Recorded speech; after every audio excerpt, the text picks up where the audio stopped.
Barcelona were able to defeat Cadiz 1-0 away from home. And what did I tell you guys? When we were watching this match, all of us knew damn well, even though, you know, these players and these coaches were trying to like play it out, right? They were trying to act fake, but we all know deep down, these players and these coaches were very well focused on the match against PSG, which is going to be happening in about 2 or 3 days. We did not put our strongest 11. Yes, I know that there were some red cards, some suspensions, I understand that, but still overall, even with the players that did start, they did not really give out 100%. And even with the players also coming in like Lamine Yamal, Pedri, Koundé, they all played with a lot of caution. And I understand that, right? Because that game against PSG is going to be monumentally very important for the club, because if they do have that chance to go to the semifinals for the first time since 2019, they're going to want to take it and make history, because this is a young team and a team that has not even experienced the quarterfinals up until this season. Most of these players have never experienced a quarterfinal match in the Champions League, and now they're gonna go even further than that by going to the semifinals potentially. But they have to go in there with 100% focus. They have to be healthy. They have to be very well on top of their toes, because it is not going to be easy. I've already told you guys that, yes, I know that Barcelona can give PSG a really good defeat. Like, we can beat them 3-0 if Barcelona wanted to, but any little ounce of no confidence or self-doubt, PSG will crumble us. PSG have the capacity to beat us, because at the end of the day, they are being coached by Luis Enrique. They have players like Dembele, who also scored against us. They have Kylian Mbappe, who can wake up at any moment. They have great players. They are a great team. I do respect them, but like I have said, if Barcelona can be 100%, we will not be beaten. If we let our guard down just by a little, the devil's in the details, right? Every little detail matters. If we let our guard down in any specific play against PSG, Barcelona will get punished, because PSG is just that team. I know that I'm supposed to be talking about the match between Barcelona and Cadiz, but like, dude, like, you know, we got the job done. It's 3 points. We did not put our best players. We did not even really try in this game. Cadiz tried to do their all to try and go into, I believe 19th place, because, you know, Celta did lose, but they couldn't do that. They were trying to get out of the relegation zone, and they couldn't get that, right? They couldn't get that tonight. Barcelona in the end did very minimal, but just enough to get the 3 points, and we continue to be on an 8-point difference against Real Madrid. Real Madrid, as a matter of fact, let's not even talk about Barcelona. Real Madrid earlier against Mallorca did not even put their best players in up until like the 86 minutes, and that is because they wanted to rest their best players. They wanted to put that next focus onto the match against Man City. They did not want to give out any sort of chance on Real Madrid maybe losing a player before a match against Man City. It's 3-3 over there. Like, it's crazy. It's a tough world out there. The competition is tough. Every team in the Champions League right now in the quarterfinals have a chance to go into the next round. Every team, even Dortmund against Atletico Madrid. Real Madrid, they were doing the exact same thing. They were resting some of their players, making sure that everything gets rotated, because they want to go fully firing against Man City, because they have the potential to go to the semifinals. And so, you know, deep down, I hope that everything does go well for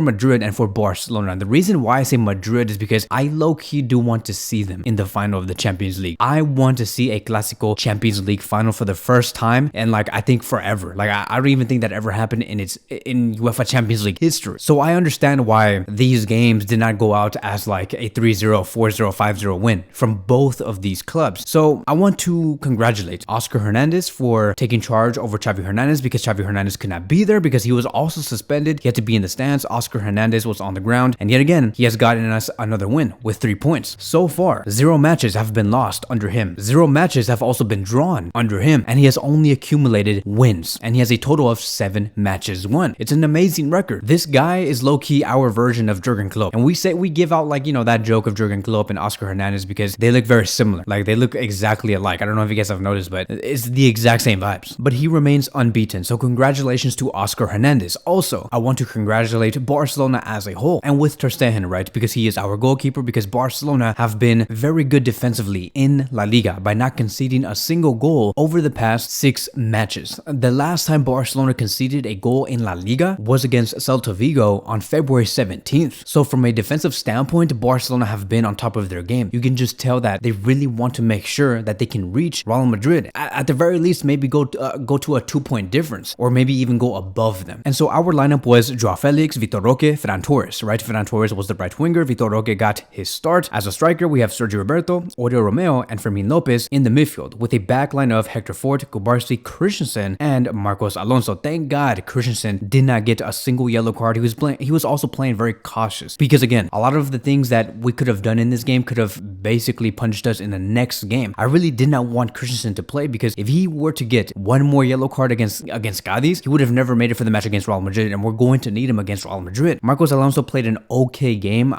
We were really missing Cancelo, but it's okay. You know, at the end of the day, it is what it is. Players like Hector Fort, Cubarsí played very well in the defensive line. He had 2 out of 3 successful dribbles, 2 out of 2 tackles won, 5 recoveries, 4 out of 5 ground duels won, and so an amazing game for Hector Fort. Cubarsí completed the most passes with a total of 69. It basically shows that Barcelona were running the game around the defensive line, and Cubarsí was leading the passes in the back line. I'm going to be honest here, Vitor Roque did not have his best game, and I understand that. Even Xavi Hernandez understands that. The only role that he was given in this match was to hold up play, but he couldn't even do that. I'm not going to be too hard on the player. I think that it is going to be taking some time. I've already said that the moment Vitor Roque came in back in January, these 4 to 5 months was just going to be for him to adapt to the Barcelona style of play. I'm really going to start like maybe critiquing more of his game by the time we go into the next year, and most likely like in March of 2025. Then I will say, okay, what has Vitor Roque improved on? But in this game, he did little to almost nothing. It was very similar to how Haaland played against Real Madrid. He did not really do anything. Also, I would like to shout out Joao Felix. Joao Felix was the one that was able to score for FC Barcelona with a beautiful bicycle kick. I'm like, dude, I did not know that you had it in you. I did not know that Joao Felix had the capacity to do such a beautiful bicycle kick. Every time the people do doubt Joao Felix, he always rises up to the occasion and he always scores when Barcelona do need him the most. Very similar vibes to Rafinha. Joao Felix is able to find the back of the net in very important moments. After the match was over, he made a very bold statement, and this is what Felix said. I showed the manager that yes, he can count on me, like he did at the beginning of the season, and that's what I'm talking about. That is what we need. I want Joao Felix to say these type of things. I want him to do things on the pitch and then say some things after, right? To really showcase your worth, because like I have said and I continue to explain to everybody here, Felix is like on a trial period. We don't really have to keep him if we don't need him, right? He's not on a permanent transfer. We can let him go if Barcelona believe that he is just not good enough. And I know that Felix wants to be at Barcelona. Barcelona is a team that really does, you know, it's compatible to Joao Felix and the style of play. Things can be done here. I think that Felix, if he's given enough time under Barcelona and if he really wants it, he can really become one of the best players in the world. And with Xavi Hernandez continuing to be the coach, I do believe that great things could happen for Felix. And to me, he looks hungry. He looks extremely hungry. I saw him running way more than usual. I see him always asking for the ball way more than usual, and I hope that he can do something against PSG because he's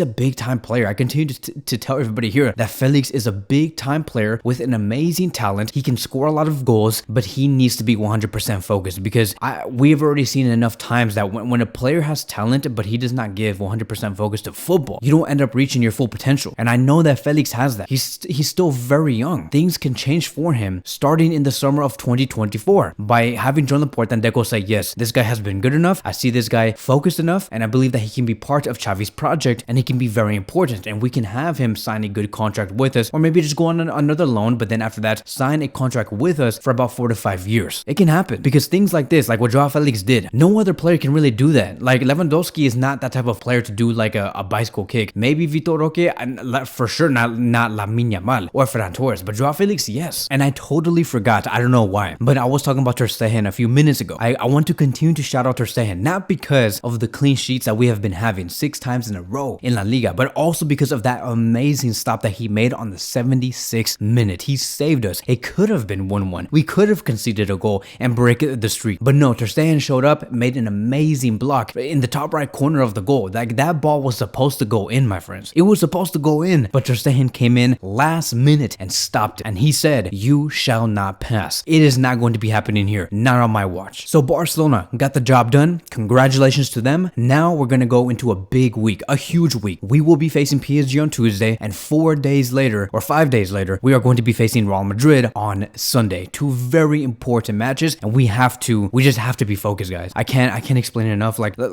I have always said this before. These players have the talents, they have the technical quality, but if we do not come in with conviction, we might lose some points. If we might get KO'd by some team in the Champions League. And so it's going to be a huge week. It's going to be a definitive week that might dictate what's going to be the future of Xavi Hernandez with FC Barcelona. So I will be here for sure. Like, god damn it, I will be here. I will make so many videos for the match against PSG and for the match against Real Madrid, and I want you guys to be here too. All right, so let's support this team because it is going to be the most important, most intense moments for FC Barcelona and this young team. So expect a lot of videos to come out in these next 8 to 10 days. It's going to be very busy. If you guys did like this video, please like, like, subscribe, comment. Guys, I'm excited, and I'm gonna love this club no matter what. I don't care if Barcelona lose barely against PSG and lose barely against Real Madrid. I'm gonna love this club no matter what, because in my eyes and in my heart, we have already won this season. We have already won. We played amazing throughout the whole course of this season. And yes, we have gone through like a bump, but we know the true colors of these players and we know what they could do. But goddamn, guys, I really do love this team. But that's how I'm going to be ending this video. Expect more videos to come in these next 48 hours. Thank you guys so much for watching, and I will see you guys in the next one.